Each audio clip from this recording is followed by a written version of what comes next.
Coming up on Cracking Quantum. I like being spread across a lot of different things. I like playing around with a lot of different tools. I find that really interesting. There's lots of cool stuff that's going on within not just your eye, but your whole visual system that we can learn a lot from. Part of that is information processing. There is, I would say, this kind of misconception of what you see through your eyes is the real world. It's not. It's... Oh, I hate hearing that. Yeah, I know, it's awful, isn't it? My name's Lyons. Join me as I try and figure out what quantum science is really all about. Welcome to Cracking Quantum.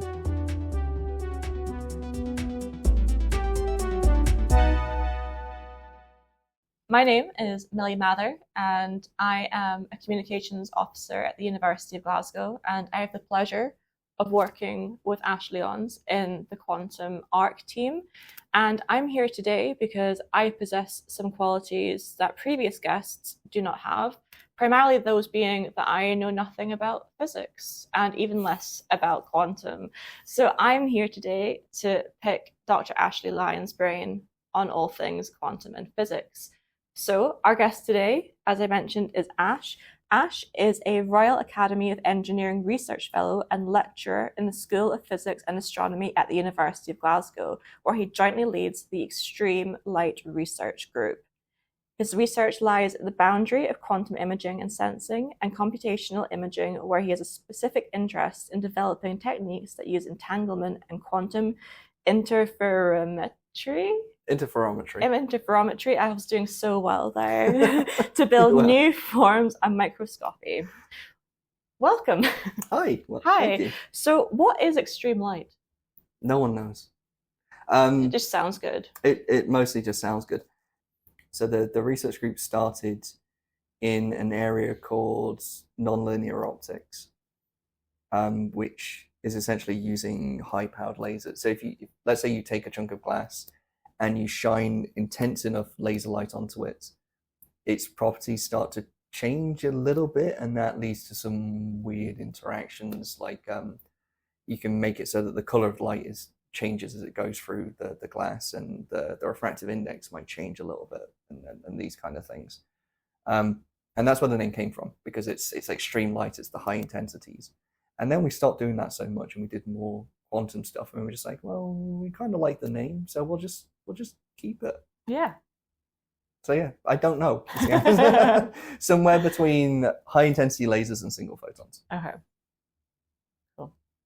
I have one correction to my bio.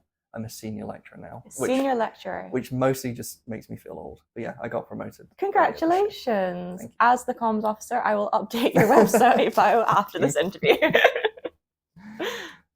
So, something that I think I've asked you before is, when exactly did you come across quantum? Because I'm aware of the fact that when you're studying physics in high school, and maybe even early kind of years in university, it's obviously quite a broad spectrum, and quantum doesn't come up at the very beginning. So like, at what point did you kind of first come across quantum?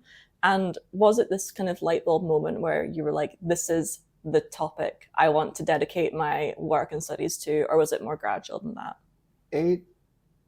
So I don't know the exact moment. I think it's going to be the same as anyone else who's going through like secondary school physics. There's a few topics that you cover. So the photoelectric effect, wave-particle duality, some bits of particle physics as well, that kind of touch on the idea of quantum, and the word quantum will come up.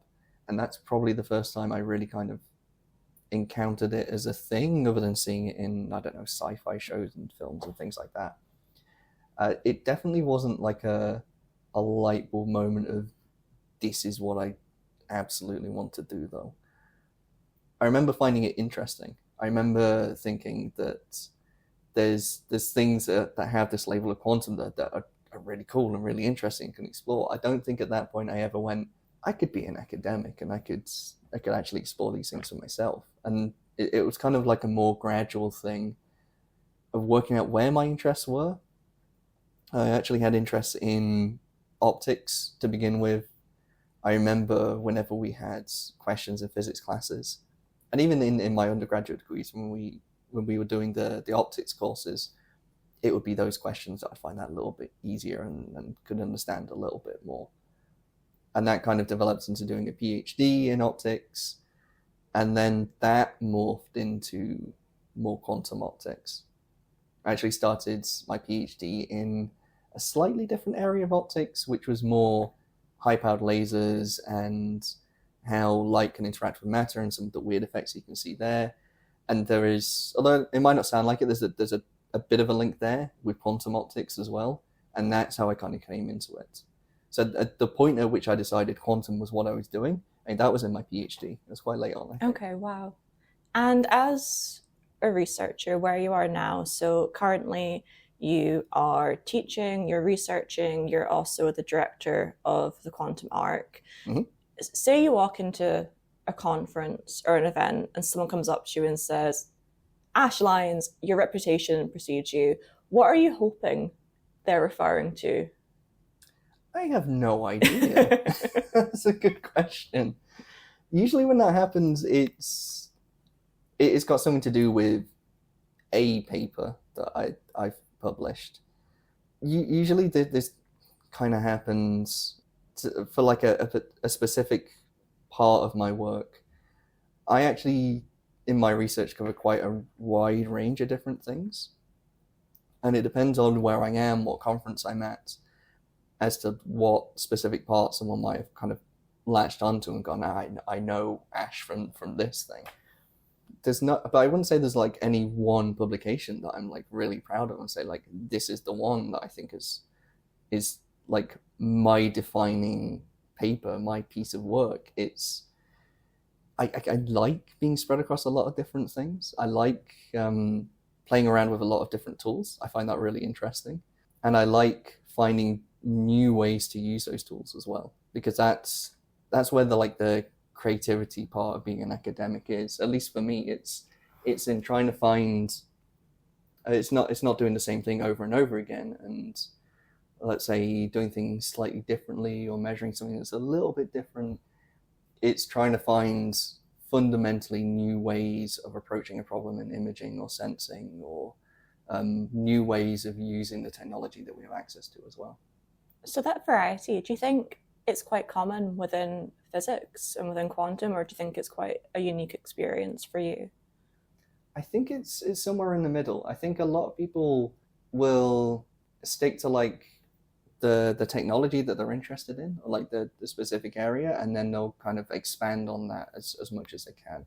So they might find let's say the particular type of sensor that they're really interested in, and try applying it to a few different problems that are in their kind of wheelhouse. I really try and spread out a little bit more and try and gather a few different techniques and work out how you can stick things together. But I'm definitely not the only person that does this kind of thing as well. It makes actually defining what I do really quite hard sometimes. When someone comes up to me and asks me, so what do you do? What's your research? I usually end up saying, I broadly do like quantum imaging and sensing, or I work with single photon cameras, because that's really the best way of trying to capture everything. And trying to narrow it down any more than that is going to be missing something else, and that something else could actually be quite a crucial part of what I do. That must be quite tricky.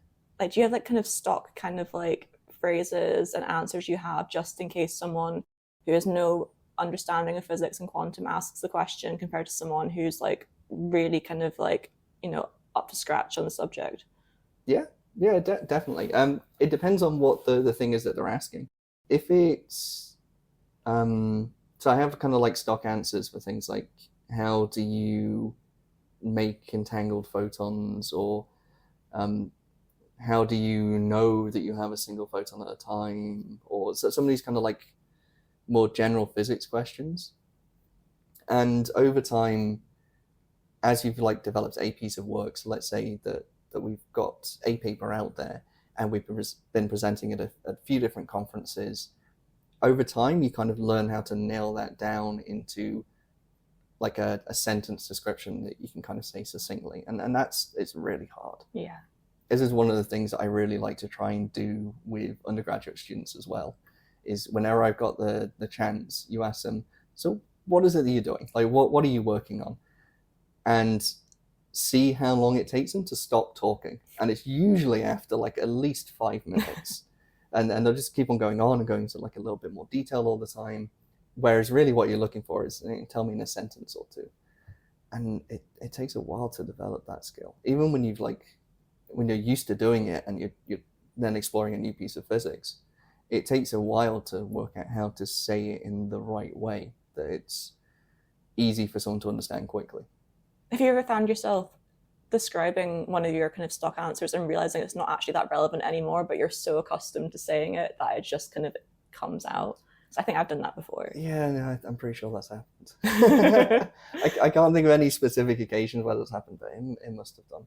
So you talk a lot about single photons. Yep. And entangling them. Yes. What is a single photon, and why would I want to entangle one? That's a good question. So a single photon is like a single clump of electromagnetic energy. That's the best way to kind of describe it.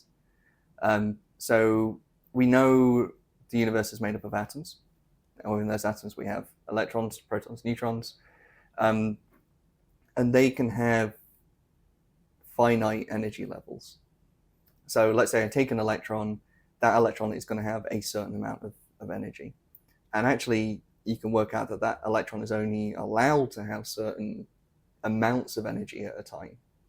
So when that electron emits some energy, which it can do by wiggling around, for example, and it emits energy as electromagnetic radiation, it's going to emit a finite amount of energy. It's not like it continuously just emits energy all the time. It's going to emit a certain amount. And that amount of energy, because it comes in these kind of clumps, that's what we refer to as a photon.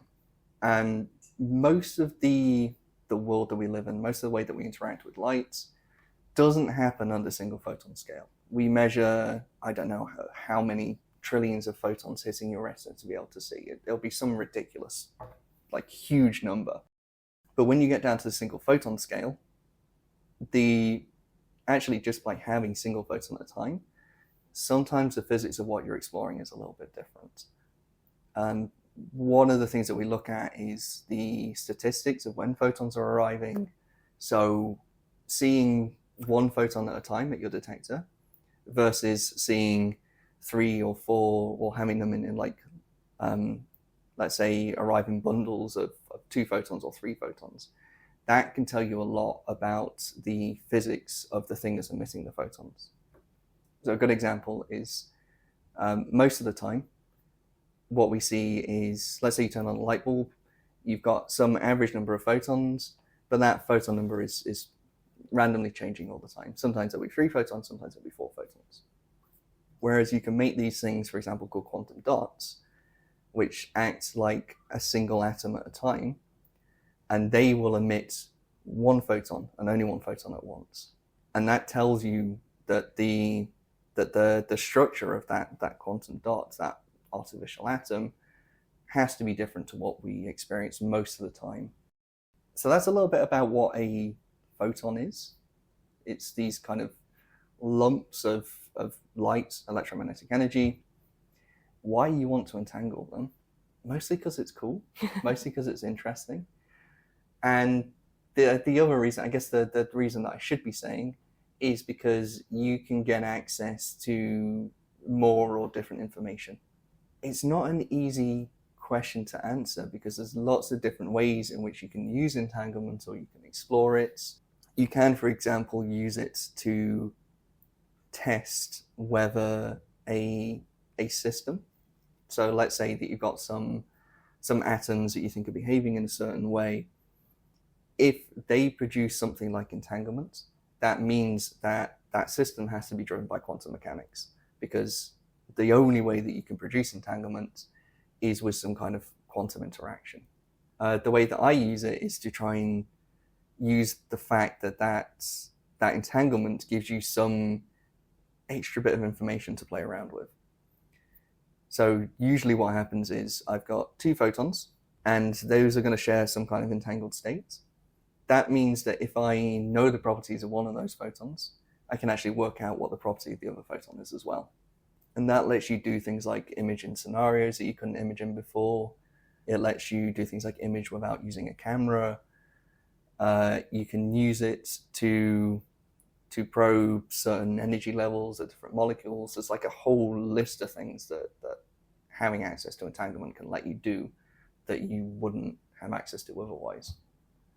What's an example of something that you could use that would benefit me or society? Or like, why would I want to take an entangled single photon, apart from being convinced by you that it's quite a cool thing to do? So one of the things that you can do, and this isn't really something that I do too much of, but I think it's probably an easier thing to explain.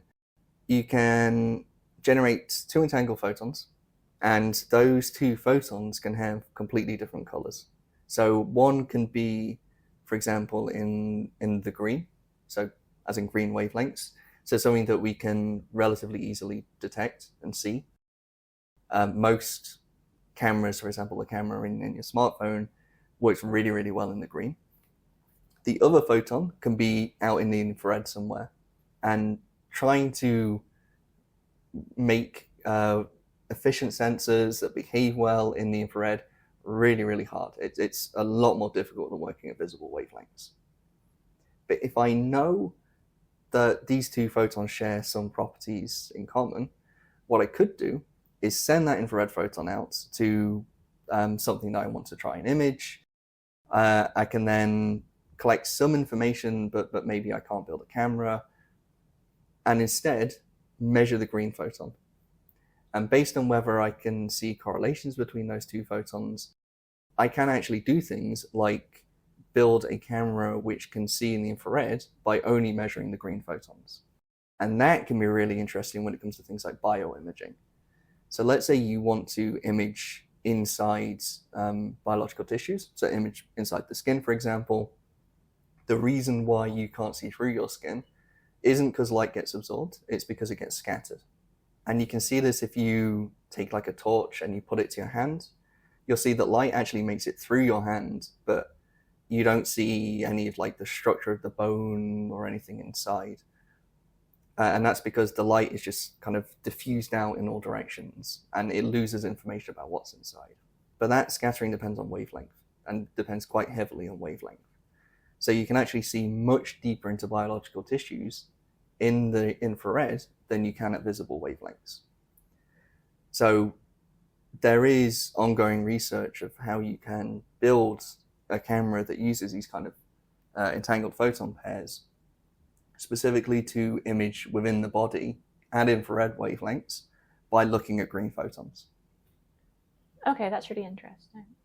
So just to clarify, when you say to image something, is that basically the same as photography, like capturing something with a photo? I know obviously, I'm assuming to photograph something, you've got an image in front of you afterwards. Maybe to image it's more data than visual. Is that about right? Yeah, I think that's fair. Otherwise, why would you not just say to photograph, take a photo inside the body? And that kind of touches on some of like the scientific language that we use and how it can be subtly different, I guess. The short answer is yes. It's the same as taking a photograph. I guess the difference between the two is if I think of the word photography, I think of art. Mm-hmm. I think of how you frame things the right way, how you get the right kind of lighting. If I think of how I image something in a scientific sense, I'm thinking how I collect data that I'm going to use, which is going to benefit me somehow. So let's say I want to image within the body to detect whether there's cancer or something. That's where I'd use the word image. Is there any kind of thing that the human eye can see that photon imaging can't see that, potentially could benefit or further advance photon imaging? Or are our eyes just a bit hopeless compared to... Your eyes definitely aren't hopeless. That's definitely not the way that I would see things. There's lots of cool stuff that's going on within not just your eye, but your whole visual system. that we can learn a lot from. Part of that is information processing. So the way in which we actually see all those different colors, I'm just using this as an example, but there's plenty of other examples that you can take. Those cones have really quite broad spectral responses. So it's not like the pixels on a computer screen or a phone screen, for example, where you've got distinct, this is red, this is blue, this is green. The overlap between them is quite strong, especially between the red and the green. And it's actually the combinations of like different differences in intensity levels and like the sum between them that allows you to build a map that says, if I've got this much from the red cone, this much from the green cone, this much from the blue cone, that corresponds to orange and this very specific color of orange. And that's all processed partly within the retina, but then further on within the visual system as well. You kind of got this interconnected thing, that this neural network, which is completely mapping what you see to actually what your brain processes. There is, I would say, this kind of misconception of what you see through your eyes is the real world. It's not. It's... Oh, I hate hearing that. Yeah, I know, it's awful, isn't it? It's the whole thing, you can't see your nose, but your eyes can see your nose. Your brain learns to get rid of information that's not useful to it. And likewise, it learns to process information that is useful to it really, really well. One of the things that I'm interested in is the way that neurons communicate. They process information through these things called action potentials. So the neuron gets activated. So let's say you've got the photoreceptors in your retina. They receive some light, so let's say a photon, and they will release a little potential spike, so a small change in voltage on like the millisecond scale. And that information is processed and carried to your other neurons through how often those action potentials are being activated. So how often you see these individual spikes. Or in other words, the frequency, how quickly you see those spikes happening. And that actually has quite a lot in common with how a single photon detector works. So different to, let's say, a normal camera that works at classical intensity levels, what happens when a single photon detector sees an individual photon is out of the back of the detector, it sends a little voltage spike. And it's quicker than what the eye is doing, but other than that, there's not a huge amount of difference. Information's encoded in the same way. We don't care how big that change in voltage is. We don't even really care how long that change in voltage lasts. What we care about is how often do we see these spikes. And I think there's a lot of really interesting information that we can learn by looking at how the brain processes information through these kind of these spiking interactions, and using that and applying it directly to single photon detection, which at the minute no one is doing. Well, a few people are starting to do it, as in this isn't like a standard thing that people do. It's becoming a really quite an active research area. We've got some activity, in particular one of my PhD students, this is kind of like the focus of his PhD, is how you combine these ideas of what the brain is doing for this kind of general area that we call neuromorphics with single photon detectors. And this, by the way, is not how most artificial neural networks are working either. They don't use these kind of spikes. Instead, they use numerical weights, so numbers. Okay. Yeah, that in a roundabout way, I think there's a very long answer to a short question. But there's definitely stuff that we can learn by looking at what, for example, the human eye is doing and applying it to things like single photon detection. Yeah. Definitely true. That sounds really cool. So what kind of technology or applications do we have today that have been created through this kind of thinking, through single photons, like kind of looking back over maybe the past like 100 years? Oh, 100 years is... Is that a lot? Do you want me to say 50? I don't know. How far back can I push it? So one of the first one that comes to mind is exactly these kind of single photon detectors I'm talking about. These are already in smartphones. There's a sensor inside which you've got a combination of a very small laser and a few of these single photon detectors. You send out a pulse of light to something that you're looking at, and you time how long it takes that pulse of light to get to your single photon detector. That gets used in things like the autofocus for your camera.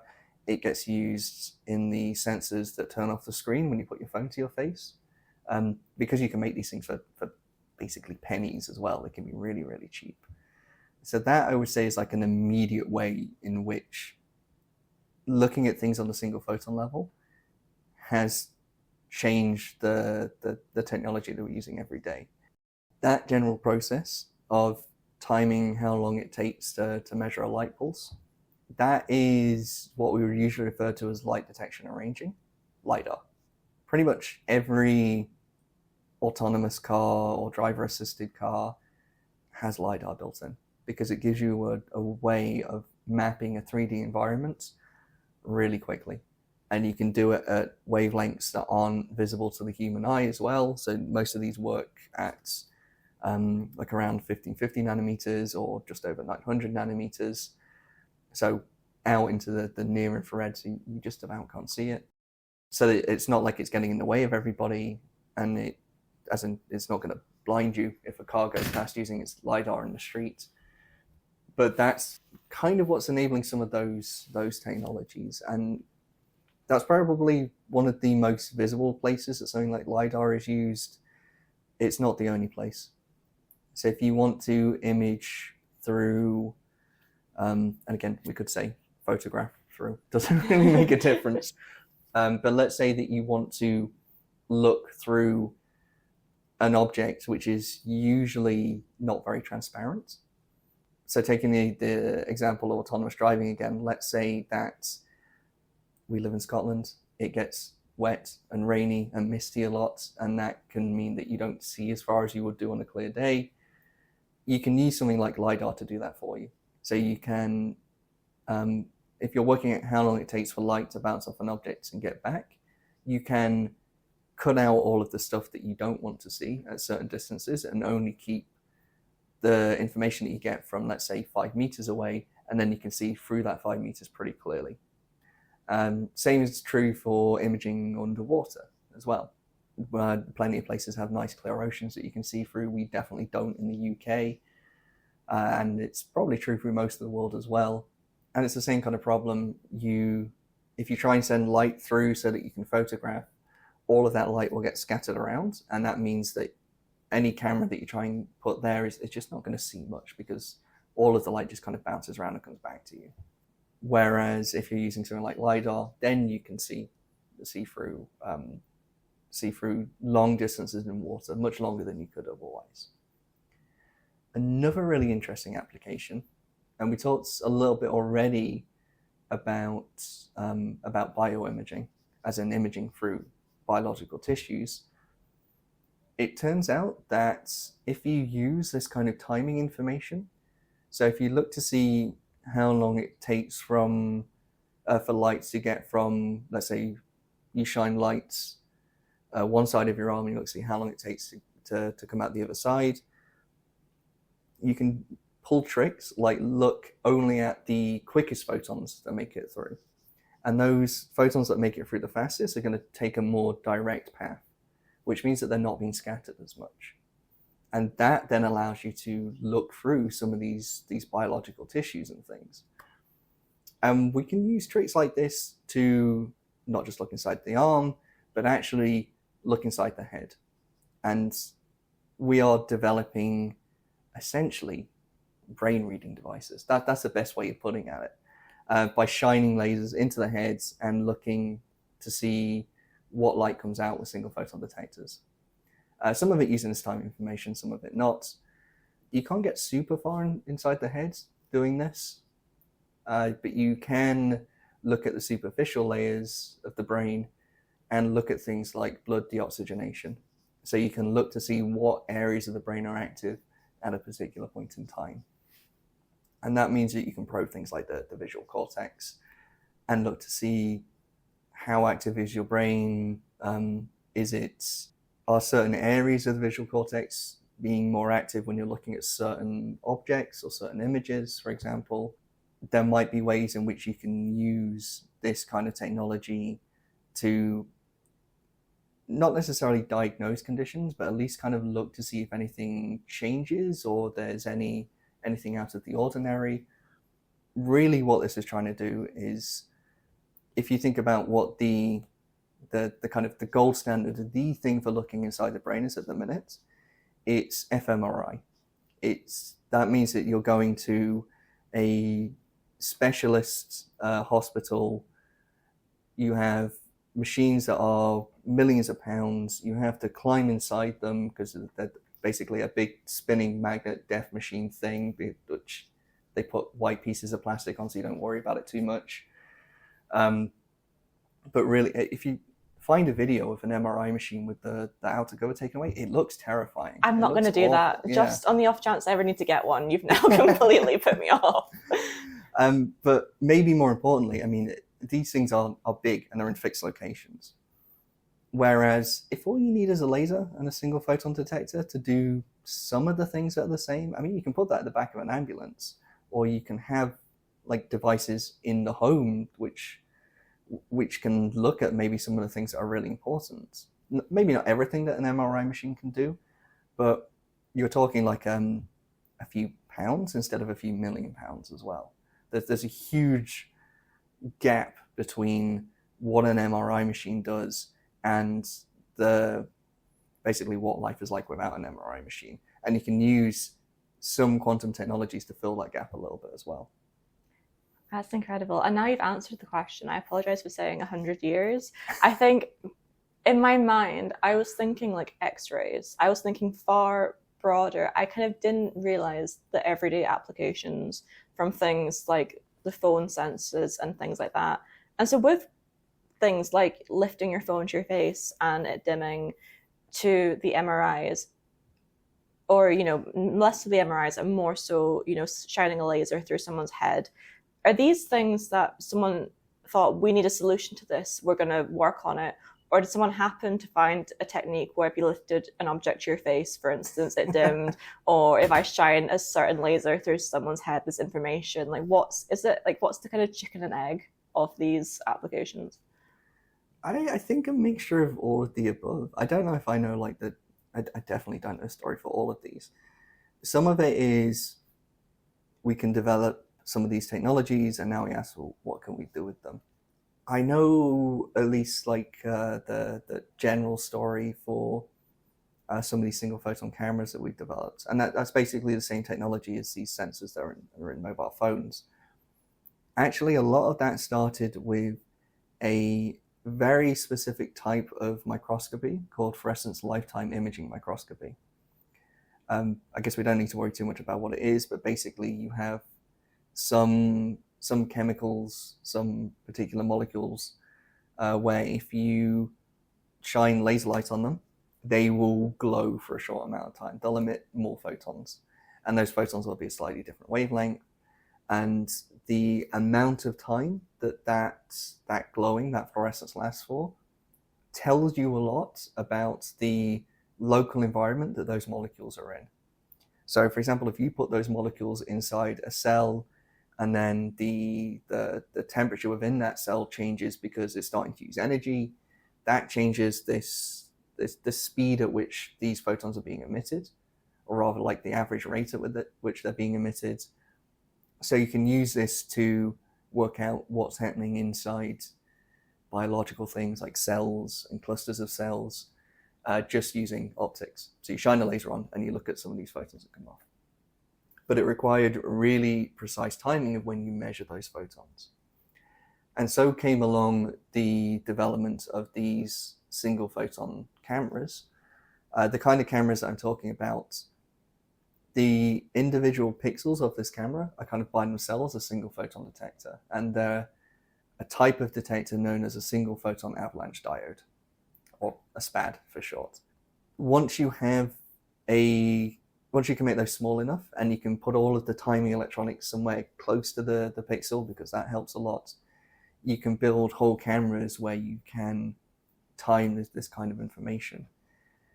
And that's kind of like where it sort of began. It was these kind of cameras were developed for this specific type of fluorescence microscopy, and then we kind of took a look at them and went, hey, that's cool, what else can we do with them? And over the last 15 going on 20 years now, as these things have developed, we found more and more uses for them, not just within microscopy. It's exactly this kind of thing that lets you do things like single photon LiDAR. One of the really cool things that you can do is you can take a pulsed laser. You can send a pulse of light, let's say, outside this room. Some of that light is going to bounce off a wall somewhere and scatter and go around the corner. And then some of that light might bounce off an object which is around that corner, come back into where you can see on the wall, and then back to your camera. So in other words, light can take this like complicated series of bounces, but you can work out how long it takes for that initial laser pulse that you sent out to go around these different bounces and back to you. And if you do that, actually, you can computationally reconstruct what that object is, which is hidden around your corner that you couldn't otherwise see. So in other words, you can literally build cameras that can look around a corner rather than just straight ahead at them, which is insane. Yeah. And it's all thanks to like the development of these really fast single photon cameras. And that's just one of many examples of different things that we've done with these single photon cameras. Do you ever find yourself lying awake at night thinking about all the possibilities of where this could go and what you could do next? Or do you find it, I think I'm going to be doing exactly that tonight and I have absolutely no understanding of it whatsoever? So I sleep, so I know it's maybe not at night for me. But one of the things that really kind of generates a lot of enthusiasm for me as a scientist is in those moments where you kind of let your brain wander and you're not really thinking about things, you find that suddenly an idea will come up and you'll get really excited about it. And for me, it always happens in the shower. And I don't know why it's the shower, but I think every like really good idea that I've had, it's been whilst I'm having a shower. I think it's because your brain is switched off, but it's not fully switched off because there are still risk elements. You know, there's water, you could slip, you know, your brain's kind of active, but probably quite passively active in the background. I hadn't thought about it like that. Yeah, maybe that's true. Because like I find my best ideas come to me when I'm walking. So if I try and take a walk on a lunch break, I'll be sitting at my desk coming up with nothing. I'll go for a walk and kind of be looking at my surroundings, and then that's when kind of pieces of ideas kind of start to form like almost in the background of what else I'm thinking about. Yeah.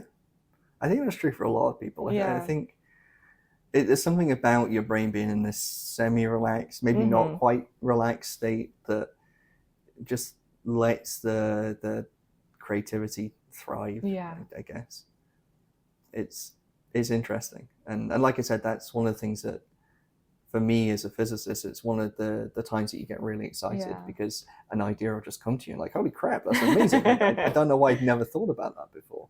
So yeah, less lying awake at night and more having these kind of these moments where you're just like, actually, that's really cool. I want to try doing that thing. That's so much better. So much better than lying awake at night worrying about what you could do. Absolutely.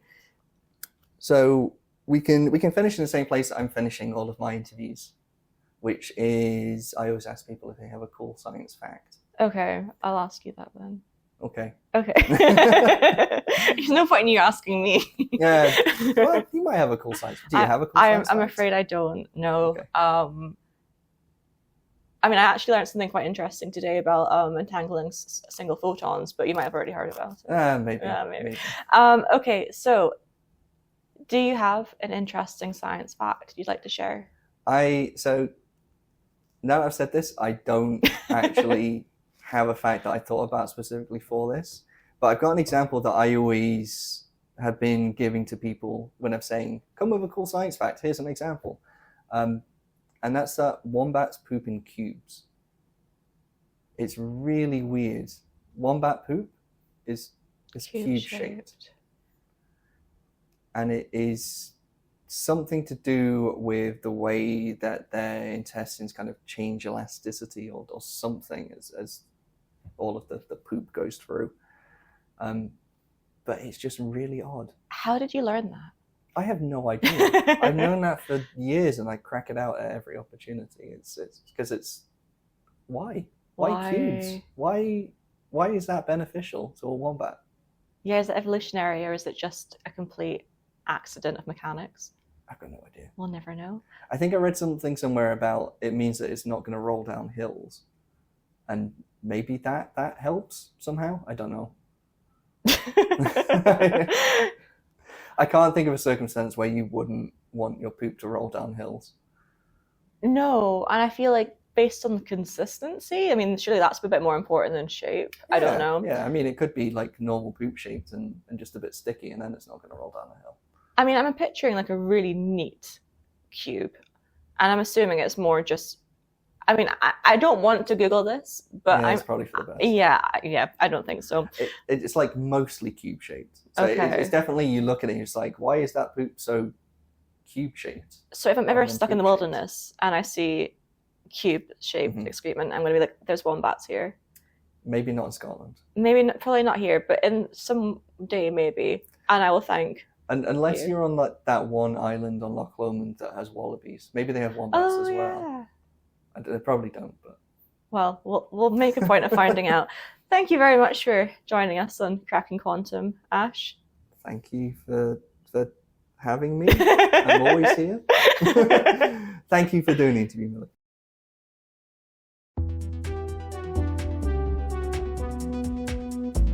You've reached the end of the podcast, which probably means that you enjoyed what you're listening to. So please don't forget to like, follow, subscribe, and share this podcast series as much as you can. The more you do those things, the better this podcast is going to be. Don't forget, you can always contact me by email at ash@crackingquantum.co.uk. And please join me again for another episode of Cracking Quantum.